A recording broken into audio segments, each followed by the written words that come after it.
Hello, नमस्कार। मैं आपका इस चैनल पर स्वागत करता हूं। आशा है आप लोग अच्छे होंगे। ओके, यहाँ पर देखते हैं हम मैनेजमेंट अकाउंटिंग पढ़ रहे हैं और मैनेजमेंट अकाउंटिंग में हम रेशियो एनालिसिस पढ़ रहे थे। ये लास्ट क्लास है। इसके बाद हम लोग न्यूमेरिकल पढ़ेंगे। ओके, अभी तक थ्योरी न्यूमेरिकल मिक्सअप कर रहे थे। ओके, कुछ उसके थ्योरी देख लेते हैं, कुछ उसके न्यूमेरिकल देखते हैं, लेकिन इसके बाद जब हम लोग पढ़ेंगे तो एक दो क्लास न्यूमेरिकल सॉल्व करेंगे। यहाँ पर देखिए एक लास्ट छोटा सा क्लास है रिटर्न ऑन इक्विटी की, कि इक्विटी को कैसे कैलकुलेट करते हैं, अर्निंग पर शेयर कैसे कैलकुलेट करते हैं। ये छोटा सा क्लास है, इसको हम देख लेते हैं। क्योंकि जो इससे पहले वाले क्लास देखे होंगे तो उसमें मैं बताया था कि रिटर्न ऑन इन्वेस्टमेंट पे, वहाँ पर दो चीज़ें मैंने लिया था, return on investment. Okay, return on investment ROI। Okay, जो लोग देखे होंगे तो जानते होंगे, जो लोग नहीं देखे हैं वो जाकर प्लेलिस्ट वीडियो है उसको देख सकते हैं। तो return on equity second part था। यही रिटर्न ऑन इक्विटी के समय देखना है कि जो इक्विटी क्या होती है, समता। ओके, और जानते हैं इसी में आप इन्वेस्ट करते हैं शेयर मार्केट में।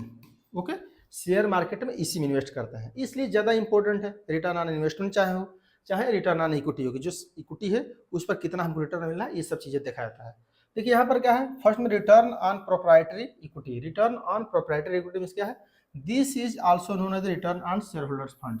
तो शेयर होल्डर्स जो फंड है, शेयर होल्डर्स जो फंड यूज किए हैं उसका क्या है, जाना जाता है रिटर्न से। It show the ratio of net profit to owners capital. इसका मतलब क्या है कि कोई भी नेट प्रॉफिट होगा और उस पर ओनर्स कैपिटल क्या होगा। जैसे देखिए यहाँ पर है रिटर्न ऑन प्रोपर्टी इक्विटी क्या है, net profit after interest and tax. देखिए यहाँ आफ्टर आ गया, इसका मतलब क्या है कि नेट प्रॉफिट से बाद क्या होगा, आप इंटरेस्ट दे चुके होंगे, ओके, और टैक्स दे चुके होंगे। क्योंकि इक्विटी सबसे लास्ट मिलता है, जो डिविडेंड मिलता है सभी को टैक्स, सभी को इंटरेस्ट देने के बाद मिलता है, इसलिए ही आफ्टर यूज किया जा रहा है। इस बात को ध्यान रख रखना। क्यों यूज किया जा रहा है, क्योंकि मैंने लिस्ट बताया था पिछले बार में भी, इस बार भी जान लीजिए। पहले पे इंटरेस्ट दिया जाता है, ओके, जो भी प्रॉफिट होगा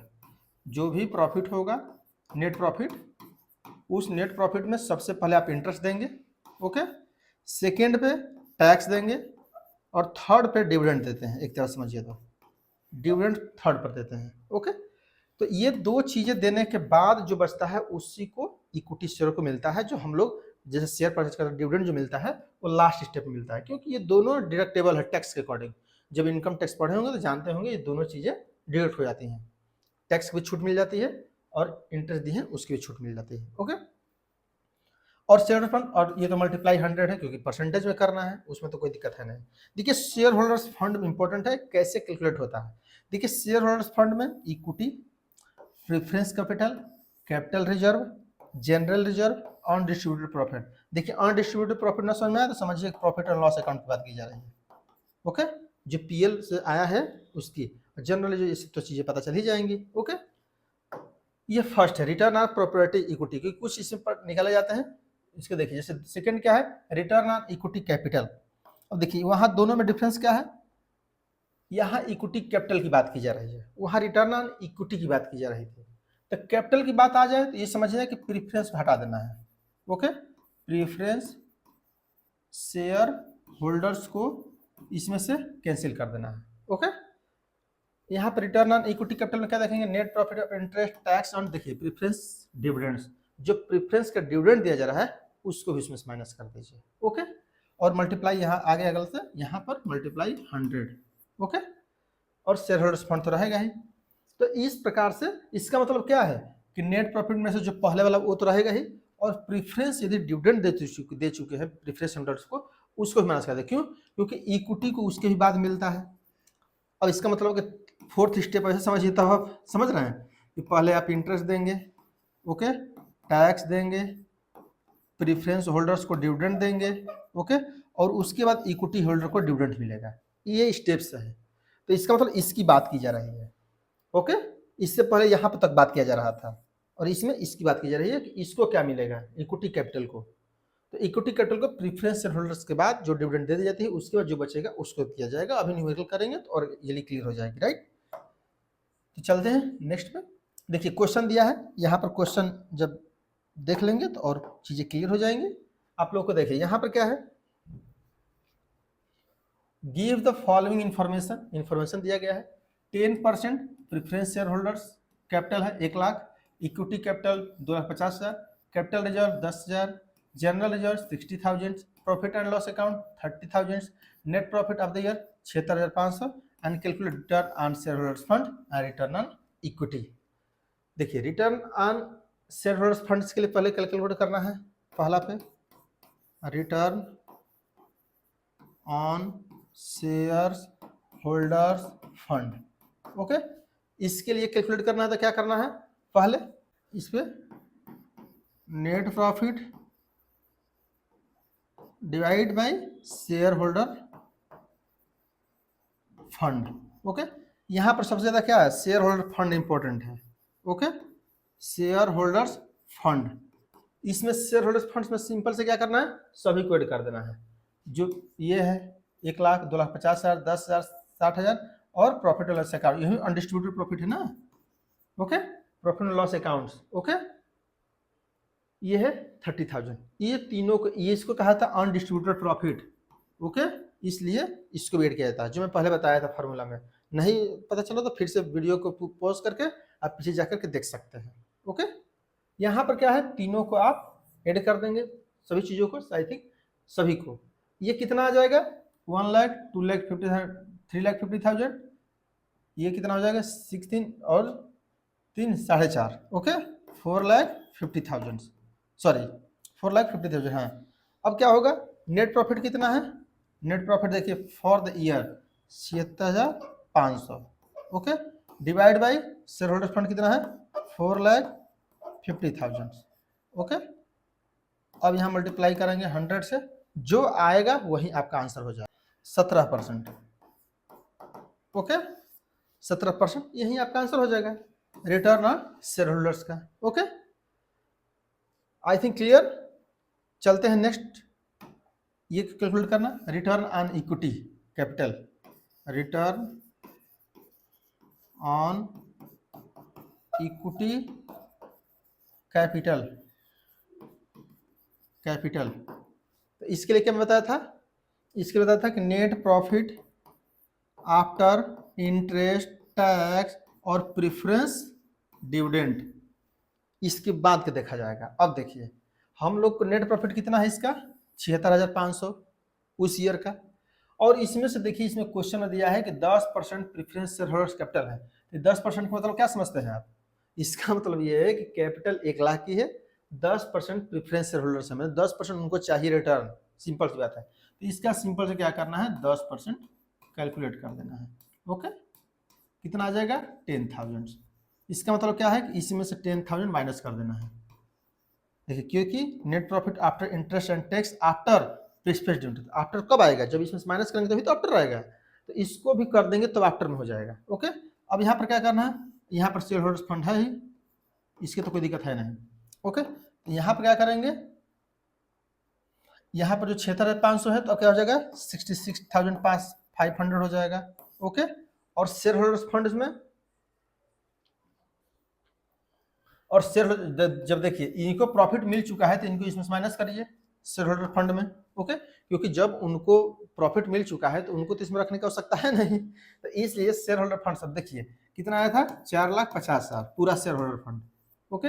लेकिन अब इसको हटा देना है, क्यों, क्योंकि इनका काम हो चुका है, इनको सब कुछ मिल चुका है, जब इसके पहले वाले में इनको कुछ नहीं मिला था, इसलिए इनको भी रखा गया था। आप भी देख लीजिए कितना परसेंटेज चल रहा है।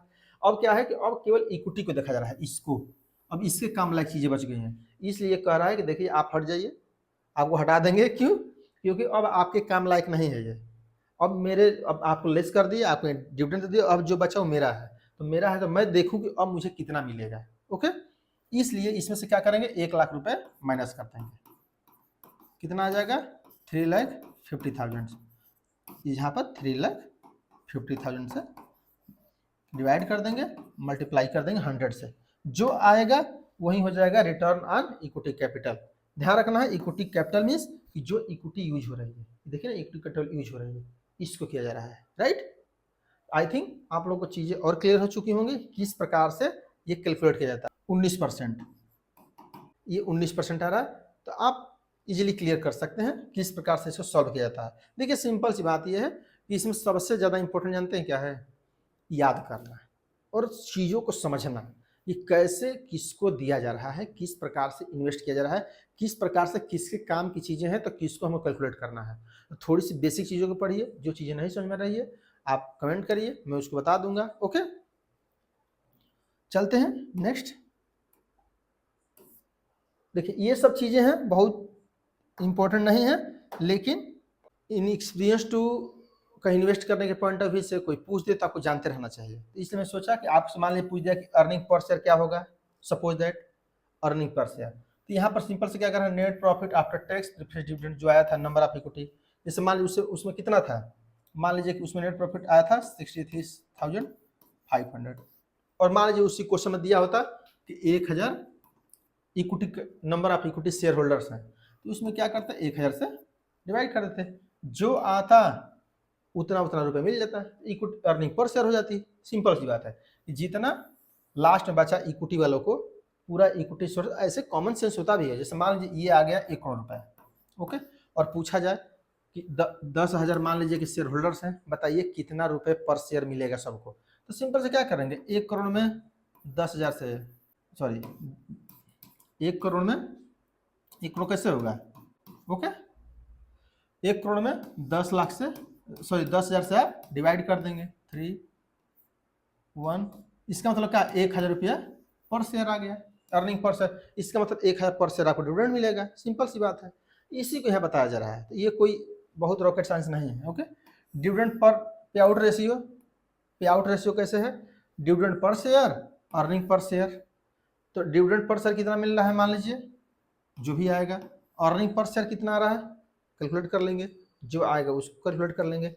Price earning per share PR, market price पर शेयर क्या है, मान लीजिए मार्केट में उसका चल रहा है 100 रुपये, अर्निंग पर शेयर मान लीजिए कि उसकी चल रही है 80 रुपये, जो आएगा उसको हो जाएगा प्राइस अर्निंग रेशियो हो जाएगी। ओके, इस प्रकार से इस चीज़ों को कैलकुलेट कर सकते हैं, बहुत ईजी है, इसमें बहुत ज़्यादा दिमाग नहीं लगाना है। ओके, क्योंकि ये पॉइंट ऑफ व्यू किसके लिए, ये सिंपल सी कॉमन सेंस की बात है। जब ये सोचेंगे तो आपको लगेगा कि ये बहुत कुछ नहीं है, केवल जो इक्विटी शेयर होल्डर्स को एक इसका कंक्लूजन में समझ लीजिए, इसको फार्मूला देखने की आवश्यकता नहीं पड़ेगी।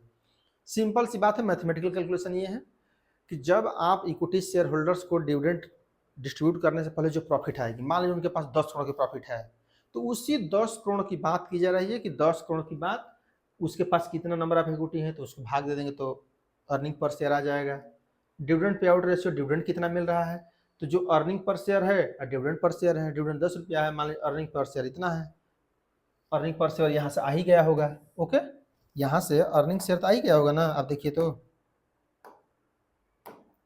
यहाँ से अर्निंग पर शेयर आ ही गया होगा। ओके, यहाँ पर earning per share, dividend per share calculate ही कर लेंगे जब इससे डिवाइड करेंगे तो। ओके, तो डिविडेंड पे आउट रेशियो आ जाएगा। उसके बाद price earning ratio, market price पर शेयर अर्निंग पर शेयर, देखिए अर्निंग पर शेयर यहाँ से आ जाएगा, मार्केट प्राइस दिया ही होगा कि शेयर की मार्केट वैल्यू क्या है, जानते हैं कुछ भी हो सकता है, जो मार्केट में सेंसेक्स है पर डे अप डाउन कर रहा है उस शेयर से, तो ये इजी है, इसमें बहुत चीज़ें नहीं है। तो ये एक छोटा सा क्लास था जिसको हम लोगों ने पढ़ा कि किस प्रकार से हम लोग इक्विटी एंड कैपिटल कैलकुलेट करते हैं, राइट। तो यहाँ तक रेशियो एनालिसिस समाप्त हो चुका है। ओके, हम लोगों को अब एक और रिस्पॉन्सिबिलिटी ये है कि आप लोग कमेंट करके बताइएगा कि कितना इस पर और न्यूमेरिकल की क्लास बताया जाए। ओके, उसी के अकॉर्डिंग मैं बताऊंगा या उस पर क्लास में बनाऊंगा कि हाँ इतना में सबको क्लियर हो चुका है। तो जो लोग इस वीडियो को देख रहे हैं उसको कमेंट करिए और कमेंट करके मुझे बताइए कि किस पर कितना कितना मैं न्यूमेरिकल सॉल्व करा दूं, ताकि आप लोगों को क्लियर हो जाए रेशियो एनालिसिस और हमेशा के लिए। ओके, और इस बात को भी अंत में बता रहा हूँ कि ये जब आप शेयर मार्केट में इन्वेस्ट करते हैं तो ये सब चीज़ें देखनी पड़ती हैं। बहुत अच्छा एनालिसिस्ट होने वाले हैं, बहुत अच्छा मान लीजिए फाइनेंशियल एडवाइजर बनना चाहते हैं, बहुत अच्छा शेयर मार्केट में पैसा लगाना चाहते हैं, तो रेशियो के एनालिसिस बहुत ज़रूरी है। कितना रिटर्न ऑन इक्विटी है, रिटर्न ऑन इन्वेस्टमेंट कितना है, अर्निंग पर शेयर क्या है, EPS क्या है, डिविडेंड पर शेयर क्या है, ये बहुत चीज़ें इंपॉर्टेंट होती हैं। इसलिए एग्जामिनेशन के पॉइंट ऑफ व्यू से और आपको इन प्रैक्टिकल में शेयर मार्केट के पॉइंट ऑफ व्यू से भी ये जानना बहुत ज़रूरी है कि किस प्रकार से कैलकुलेट होता है। तो इसलिए इस पर एक न्यूमेरिकल पढ़ेंगे हम लोग। न्यूमेरिकल में हो सकता है एक क्लास में लिया जाए, 2 क्लास लिया जाए, जैसा आप लोग का रिस्पॉन्स होगा उसी के अनुसार क्लास लेंगे। ओके, नहीं रिस्पॉन्स होगा नहीं लेंगे, क्योंकि मेरा ये काम था यहाँ तक पढ़ाना। उसके आगे अगर आप लोगों को लगेगा कि अगर क्लियर हो चुका है, इसके आगे न्यूमेरिकल की आवश्यकता नहीं है, तो कोई जरूरत नहीं है, कमेंट मत करिएगा, कोई दिक्कत नहीं है, नहीं पढ़ाया जाएगा, अगला कोई चैप्टर पढ़ाया जाएगा। ओके, फंड फ्लो या कैश फ्लो या वेरिएंस एनालिसिस कुछ भी। ओके, तो जो लोग आप लोग चाहते हैं कि इसके बाद ये क्लास लिया जाए, तो अगर न्यूमेरिकल कहें तो न्यूमेरिकल लिया जाएगा, फंड फ्लो तो फंड फ्लो, कैश फ्लो तो कैश फ्लो, या ratio analysis, sorry variance analysis, जिसमें मटेरियल कॉस्ट वेरिएंस ये सब चीज़ें आती हैं, अगर वो चाहते हैं तो वो भी पढ़ा जा सकता है। ओके, तो जो आप लोग कहेंगे 4 ऑप्शन आपके पास है, ऐसे समझिए। फर्स्ट पे ये तो इसका न्यूमेरिकल बताया जाए, सेकंड में फंड फ्लो है, थर्ड पे कैश फ्लो है, या फोर्थ पे वेरिएंस एनालिसिस है। तो 4 में से जो आप लोग कमेंट करेंगे उसी के अनुसार पढ़ाएंगे, या मैं अपना डिसाइड कर लूँगा कि कुछ लोग कहें इसको तो क्या मुझे पढ़ाना है। ओके, या क्या कैसे पढ़ाएं तो सभी बच्चों को हित सध जाए। ओके, तो यहाँ वीडियो को समाप्त करते हैं। Thank you for watching.